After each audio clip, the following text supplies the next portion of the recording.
Is isometric design only about switching the camera mode, or is there more? It's actually really easy to model something and then just slap the orthographic camera on it and call it a day, but there's so much more that goes into isometric design, and we'll dive right in. And I really hope you will enjoy this one, and if you do, please don't forget to leave a like, and if you're new around here and want to learn everything Blender, hit that subscribe. And if you just started Blender and you want to understand all the basics, check out my free starter course. You just sign up on my website, it's 100% free, it takes 1 to 2 hours to complete, and it will make it so much easier to follow all of my tutorials. So if you're interested, please check out the link in the description. Now, before I do anything, I always start with some references and, gather some images that might inspire what I'm going to do next.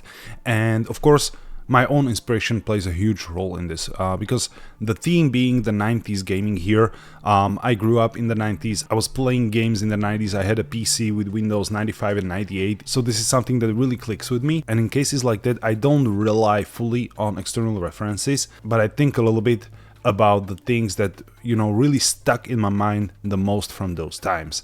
And then I gather references around those ideas, because when you just rely on external references, you might not connect with the audience that much. If you go with your own nostalgia and your own memories or your own insights on whatever topic is out there, there are a lot of people out there who have similar experiences and will connect with your art that much more because you put something of yourself in it.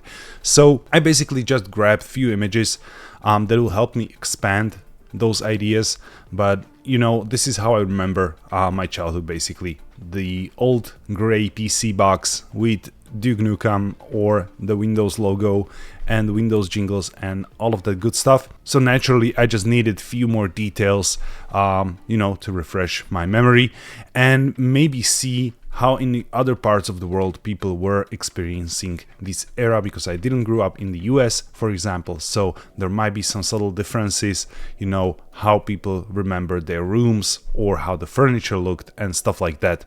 And then immediately I grab a few of these images and create like a final board for like the color and vibe and aesthetics reference. And here I saved this image as like a main color and atmosphere reference. I love this because of the color palette. If I isolate this, you can see there's just a nice balance of colors, nice palette. There's a lot of like a wooden warm color, and then in contrast there's this like a bluish wall with the pinch of this orange lamp. And I was quite intentional with the color in my final piece. So if you check it out here, this is exactly what you see on that image. It's maybe not that apparent at a first glance, but you can see there's a lot of this like warm wooden color all around the scene. That's like the 60-70% of the scene. Then we have like 20% of that bluish green color to contrast it. And then we have pinch of this nice yellow or yellowish color that serves as an accent color. And you can see I even translated this to the book. So we have like these blue and yellow books here. So again, I'm really intentional with the use of the color. I don't use too much of a color. Basically, if I really don't need it, I don't use it. And it's much more important than ever because there's a lot of noise around. I knew that I would include like game boxes or posters or CD covers and books, and they would bring in, a wide palette of colors. It will really make the color scheme quite noisy. So on the other hand, I had to make the rest of the room, quite subtle. So the use of color plays a huge role in this. And then the next thing is the composition. And I always do a sketch first, because it simply helps me to lay out the things and to see how might the final result look like. And when you do something like this, it doesn't really matter how good you draw or how the quality of the final sketch will be. This is only about thinking out loud on paper or on iPad in my case, where to put all of the things and what the proportions should be. And for example, if I get rid of this here, you would see there's a huge imbalance in the composition. Now there's a lot of things all around the room, but this part here feels a little bit empty. And the empty space is not a problem. Sometimes you need a lot of, white space or empty space to balance out, other dense areas. But here it really tips the scale of the composition balance. It really tips the scale in favor of the things here in the background, and right around here it kind of feels, that it needs something. And that's basically why I included this like a CD stand. First of all, it's a huge iconic thing of the 90s. If you had a CD player, you know what I'm talking about. So it really kind of helped to balance out the whole scene. So that's about the preparation stage, and then I just jump into Blender. And what I tried to do first is to stay faithful to my initial sketch. So I tried to replicate that composition and those proportions.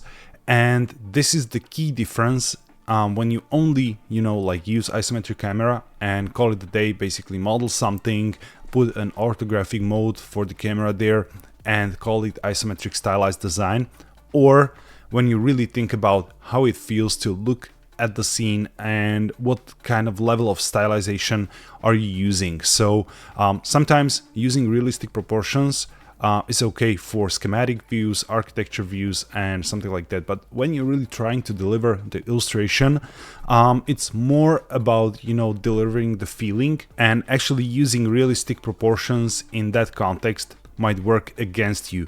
So that's why if you inspect the artwork, really this is totally out of proportions. The room is small, there's this huge table, chair, and the furniture, and everything is kind of blobby and inflated, and filling the space a little bit more dense. But in the end, when you look at the rendered result, that's exactly what helps to deliver the final feeling. It's almost as if, if you would create an icon or logo for something and you would be too literal and the logo would be unreadable at small sizes. This is the same thing.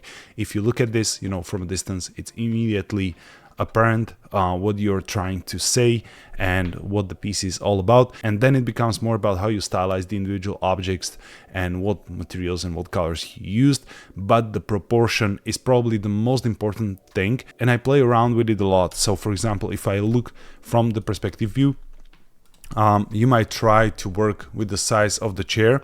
And for example, if I look from this side, kind of this size of the chair would make sense to actually, fit behind the desk and having some room for the legs. But if you look from the camera, suddenly the chair kind of feels small in this orthographic projection. And if I go back, this is something that works better in my opinion, even though it doesn't make any sense at all to have for the chair to have this size. So I do a lot of, small adjustments and small decision based on how this looks, not what size it should have. And as I progress through, this blockout stage where I only lay the foundation of, some basic objects, primitives, and some basic geometry around, I'm always kind of resizing the things and changing their location and position in respect to each other. So I get as close to the sketch as possible, but I'm not folding it blindly, because finally in 3D I really see what the final result will look like, so I adjust according to that. And for this kind of illustration, you really don't need to use many techniques or tools for that matter. On the contrary, basically, I use only few primitives, I use extrusions, I use bevels. For example, when I want to create some details like cables or pipes, I use curves and, some modifiers, but basically that's it. That's everything you need to create designs like this. For some other details, you might use some poly modeling, like for this plant here.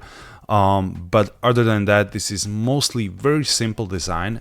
And again, it falls to what you are creating, what proportions does it have, and what message does it carry, and how you deal with the, next stages of the design, which is materials and colors. And speaking of that, for the materials, I went for a lot of wooden material here. So I'm using the Polyhaven library, which is quite narrow, but it has a nice variety. I use it because it's free and I can then offer my files to download with the videos, and there are no licensing issues. So that's the main reason, limiting myself to not use paid material libraries.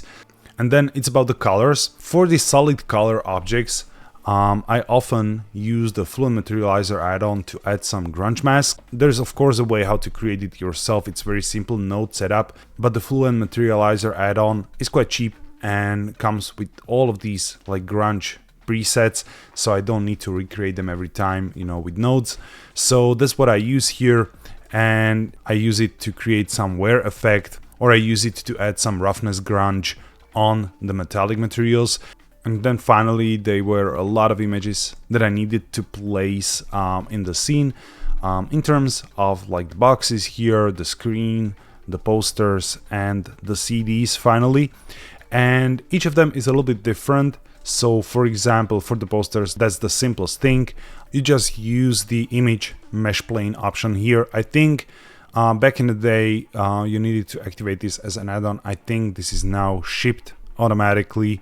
Correct me if I'm wrong. And for the boxes, you just create a material, connect it to an image and UV unwrap the box. And I made it easy on me. I didn't want to like lay out the box. So basically you can see I used only the front face, and then I placed all of these others in, you know, a place where it looked fine. So for example, here on the sides, there's a little bit of that sky image, which works just fine. And then on these others, I also found some placement on the image that kind of makes sense, but doesn't represent the real box. But for this kind of illustration, this works fine, and it saves me a lot of time. And then finally for the CDs, you can see I have two materials there. One of them is just a black glossy material to cover the rest of the CD, and the other one is the cover. And basically it's just connected to an image, same as the boxes. And first I created all of these CDs with just the same image, and I create them as link duplicates, and then I separate them one by one and move their UV. And for that reason, I found an image that has an atlas of different albums, so I don't need to switch images too much. And basically changing the CD is only about like moving the UV map, and this way you're able, you know, to create a lot of variation really quickly. So as you can see, a lot of these, you know, time saving methods around here. And finally, as I talked about in the beginning, it's all about the colors. That's why I did all of these images first and then proceeded to color the scene and add more materials and those accent colors according to the reference. And finally, it's all about lighting. And when I create this kind of isometric room, the first thing I do is to add like a large emission here in the window with like strength of 20 or something like that, really strong, because if I hide it, you can see how this becomes flat. And when I unhide the light, it kind of floods the scene with this soft light, and it has a lot of daylight quality because it's large, it's soft, it doesn't, you know, produce harsh shadows. So I really liked to light the scene this way. And then I create a lot of ambient lighting around. So for example, I have this strong backlight that you can kind of move up and down, basically depending on how much of the scene you want it to cover, or if you want to, you know, add more light to the background. And all of this wouldn't be quite enough, because if I hide all of the other lights here, you would see the front of the scene would be really dark. And if I enable them, you can see how I add a little bit of the light coming from the side. It needs to be really subtle. I even have like a spotlight here that shines some light on the CD player here to add few more reflections, you know, to really like bring out the details a little bit more. But it's so subtle, barely noticeable here, but it serves its purpose. And that's how I think about lights in general. Be careful not to overblow your scene, because you might be tempting to you know, add more lights because there's still a strong shadow here, or something that you modeled isn't visible there. Naturally, all of the scenes should have like a bright scenes and scenes in the shadow. This is again a balancing act that you need to be aware of, same as with the composition. So if you just, you know, add a lot of lights and blow the scene up with the lighting, it will just feel flat and you wouldn't even know what's wrong with the scene. But sometimes when you look at some image and you really love how it looks and you don't quite kind of put finger on it why yours doesn't look so great, most of the time it's lighting, trust me. So that's about how I approach, you know, isometric designs. And finally, I also add a little bit of fog around the scene because it helps to blend the materials.